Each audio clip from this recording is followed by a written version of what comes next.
Hark the Village Wait is Steeleye Span's very first album, which is often overlooked because the formation that recorded the album started fighting during the recording sessions. So when the album was finally released, there was no Steeleye Span to promote it. And since it's the only album to feature and focus on two female lead vocals and two female vocalists harmonizing, and it's something they worked on 30 years afterwards. During the 70s, which was the big break of Steeleye Span, nobody could play these songs. So that's why this album is often overlooked, even though it's a masterpiece. Let's check it out. To start talking about Hark the Village Wait, I have to go back to Fairport Convention. The bass player and leader of the band, Ashley Hutchins, was sort of in a crisis when the fourth album of Fairport Convention was released, and it was a success because they were inventing British folk rock music. He was absolutely in love with the whole British tradition and finding out all these amazing songs from hundreds of years ago and trying to interpret them with electrical instruments.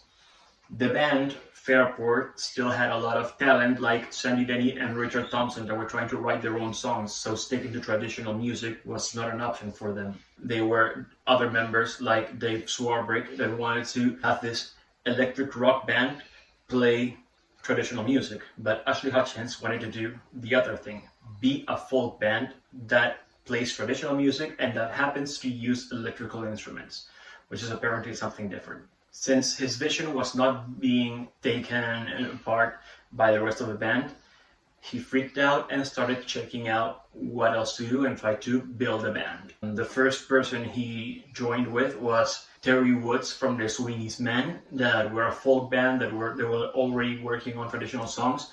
And when Ashley tried to join the band split up automatically. But Terry said, hey, no, don't worry, because my wife, Gay Woods, she plays Irish instruments and she's also a very good singer, an amazing singer actually. So there were the three of them and they were trying to put together a band. They got together with Bob and Carol Peck, that were a couple that were trying to create also a folk band with traditional music. But apparently the Pecks and the Woods did not get along together, so the project didn't last very long. The other thing that Simon Nichols says was that Ashley was so desperate about trying to stick to traditional music that when Sandy Denny was threatening to leave, he said, don't worry, what I'm going to do is bring Terry Woods and Gabe Woods into Fairport Convention to keep going on this direction. But apparently the rest of the band were not sure about that, if they were actually trying to replace Sandy Denny or not. So the idea was left alone, but I think it would have been amazing to have a Fairport Convention lineup featuring Gay Woods. Again, because she's such an amazing singer. As we remembered, having met this folk duo in Maddie Pryor and Tim Hart, and they decided to put it all together, and Ashley had this very stupid idea of putting everyone to live together in a small house so that they could work on songs faster and get to know each other so that they could start getting along.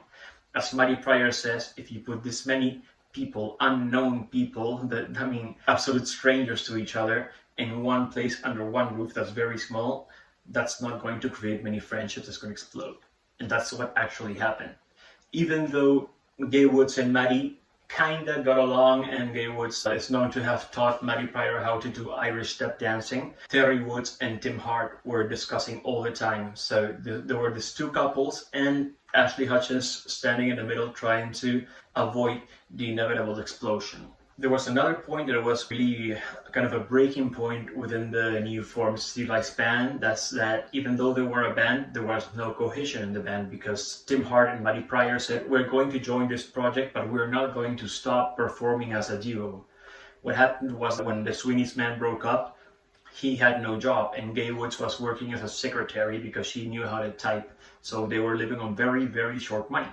And they had these people they were sharing the house with that were touring almost daily and going to play in bars and making money, and Tim and Maddie didn't even ask Gay and Terry to, hey, do you want to come? Do you want us to contact you with other people so that you can perform as well and not starve?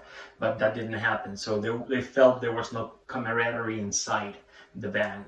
There was just this three people, Ashley, Gay, and Terry, that were trying to do a project, and Maddie and Tim that happened to be there, but they could leave and do their own thing as well.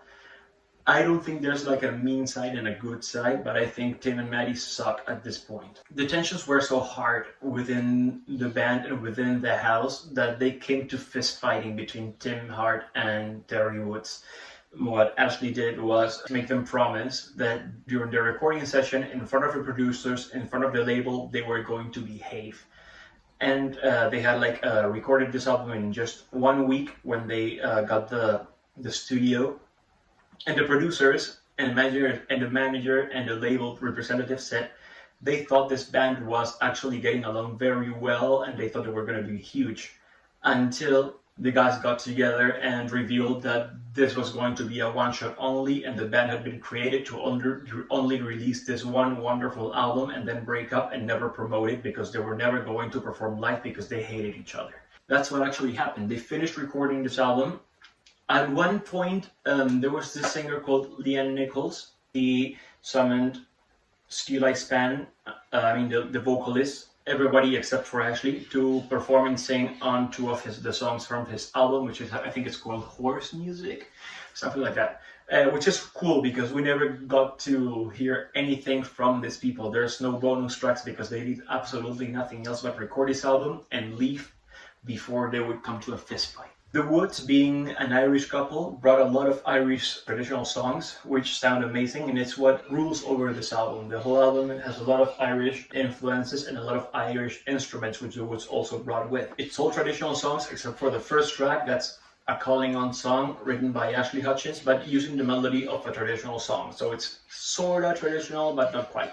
And the standout thing here is that all four vocalists, everybody except for Ashley, is an amazing singer. And the harmonies they work on sound really, really good. So these are the songs I think you should listen to if you're going to give this album a try. First, The Blacksmith, that I think is the song that introduced me to British folk and how most of his traditional songs are telling stories about love and breakups and cheating men and stuff like that. Every song is like a soup opera for me, which I love. And The Blacksmith is about a blacksmith that seduces a girl, apparently does his thingy with her, and then the girl finds out the guy is actually engaged to another girl, and she commands him and says, "Hey, what the hell, why did you lie to me?" And said, "Oh, really? Did I lie to you? You have no witnesses, so fuck off."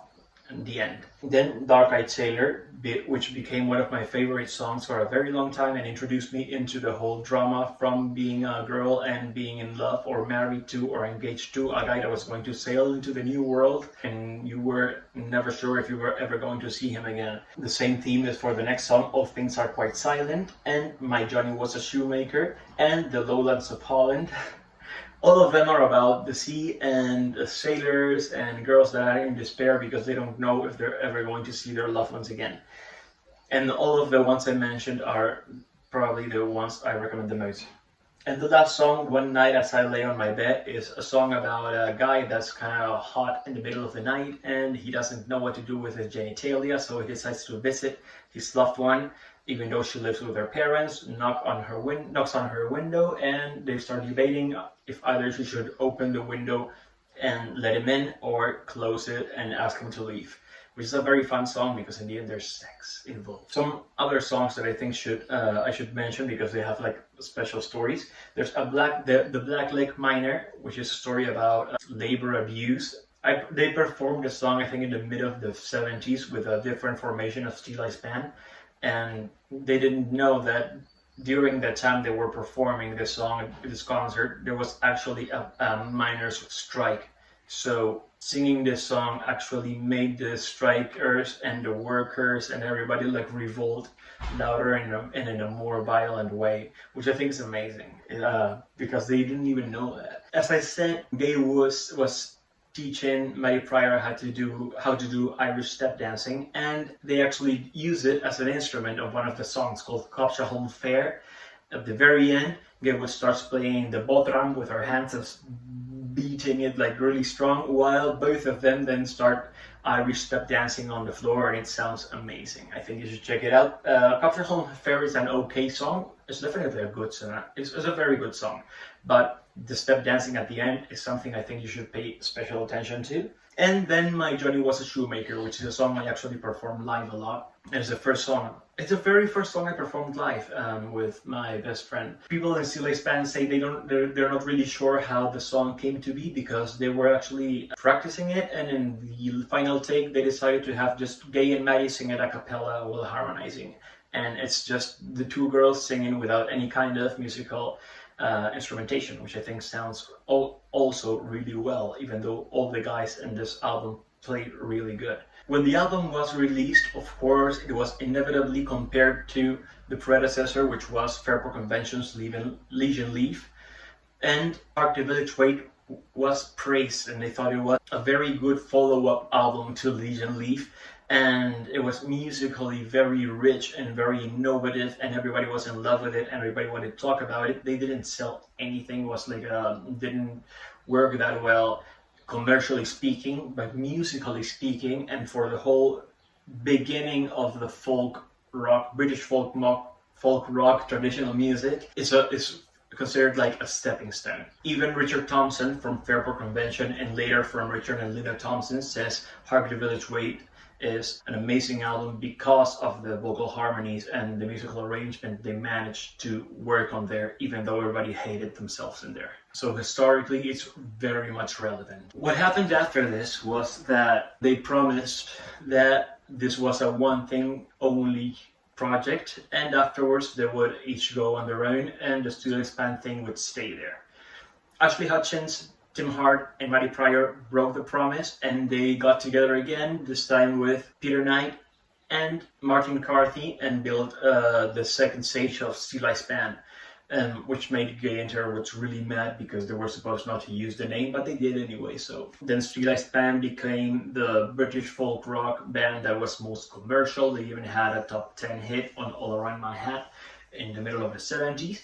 But I think it's good to know that this album should not be overlooked. Gay Woods gets really, really little recognition in the whole British folk music movement, and I think she should have, she should be considered a main presence, and she's not. So this album, I think, is like a very good example of why she's so relevant. I think you should give this album a try and enjoy it as much as I do. Let me know what you think about it in the comments, and feed your head.